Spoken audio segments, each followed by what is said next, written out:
Mainit pa kasi. Mainit-init pa. Unahan naman. Ay.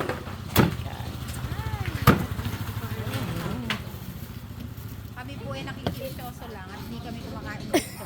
Mahilig sa mga seafood siya, dating rebis pa niyan. Nasunog nga lang.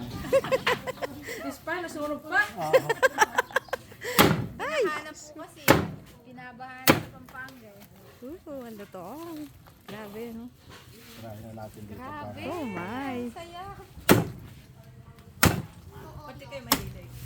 Hindi po kami nakakain talaga. Yung magulang nila dahil pagka po kasi sila tumawid ng bayan, puro ilog na mahaba, siguro mga Araw po 20 hindi kilometers. kami nakakakain ng karne. Pupunta pa ng bayan para makabili ng karne. Kaya po siguro nung bata kami nasan. Puro ilog.